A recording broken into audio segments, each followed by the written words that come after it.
Hi friends, కంద ఎండు చేపల పులుసు తయారు చేసుకునే విధానం చూసేద్దాం. ఇదివరకు మా నాన్నమ్మ అయితే చేసేది ఇలా కర్రీ చాలా టేస్టీగా ఉండేది. ఇప్పుడు నేను ట్రై చేశాను, చాలా బాగుంది. మీకు ఆ వీడియో పెడుతున్నాను, ఎలా చేసుకోవాలి ఏంటో చూసేద్దాం. ముందుగా ఆయిల్ వేసుకుని అందులో ఆనియన్స్ వేసుకుని పచ్చిమిర్చి వేసుకుని బాగా ఫ్రై చేసుకోవాలి. గోల్డెన్ కలర్ వచ్చేదాకా ఫ్రై చేయాలి. ఇలాగ ఎండు చేపలని శుభ్రంగా కడిగి పెట్టుకుని పక్కన పెట్టుకున్నాం కదా, ఆ ఎండు చేపలను కూడా అందులో వేసుకుని బాగా ఇలా వేసుకోవాలి.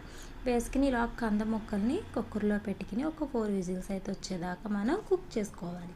కారం, ఉప్పు, పసుపు వేసుకుని కొద్దిగా వాటర్ వేసుకుని ఇలా ఉడికించుకోవాలి. ఇలా ఉడికించుకున్న తర్వాత ముందుగా మనం పెట్టుకున్న కంద ముక్కలు ప్రెజర్ అంతా పోయిన తర్వాత ఇలా తీసుకుంటే మెత్తగా ఉడికిపోయి ఉంటుంది. వీటిని మళ్ళీ చిన్న చిన్న ముక్కల కింద కట్ చేసుకుని ఇలా వేసుకోవాలి. ఇలా వేసుకుని బాగా కలుపుకోవాలి. ఇలా బాగా కలుపుకోవాలి. ఇలా కలుపుకొని ఇలా ఉడుకుతూ ఉండగా చింతపండు పులుసు అయితే యాడ్ చేసుకోవాలి. చింతపండు పులుసు ఇలా వేసుకుని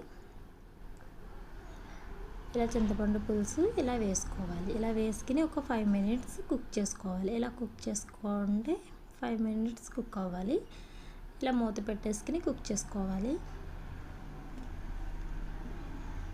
ఇలా ఉడికిపోయిన తర్వాత పులుసులో బాగా ఉడికిన తర్వాత తాలింపు అయితే పెట్టుకోవాలి. ముందుగా ఒక బాణీ పెట్టుకుని అందులో ఆయిల్ వేసుకుని ఎల్లుల్లిపాయలు గోల్డెన్ కలర్ వచ్చేదాకా ఫ్రై చేసుకోవాలి. జీలకర్ర, ఎండుమిరపకాయలు, ఆవాలు వేసుకుని కరివేపాకు ఉంటే కరివేపాకు వేసుకుని ఇలా ఫ్రై చేసుకోవాలి. ఇలా ఫ్రై చేసుకున్న మిశ్రమాన్ని మనం ముందుగా ఉడికించుకున్న ఈ కంద పులుసులోకి తాలింపు అయితే వేసుకోవాలి.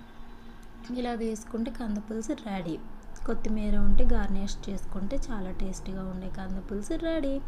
వేడివేడిగా ఎండు చేప కంద పులుసు రెడీ. ఇలా కొత్తిమీరతో గార్నిష్ చేసుకోండి. వీడియో నచ్చితే లైక్ చేసి, షేర్ చేసి, సబ్స్క్రైబ్ చేయండి. మా ఛానల్ సబ్స్క్రైబ్ చేయండి. Thank you friends, bye.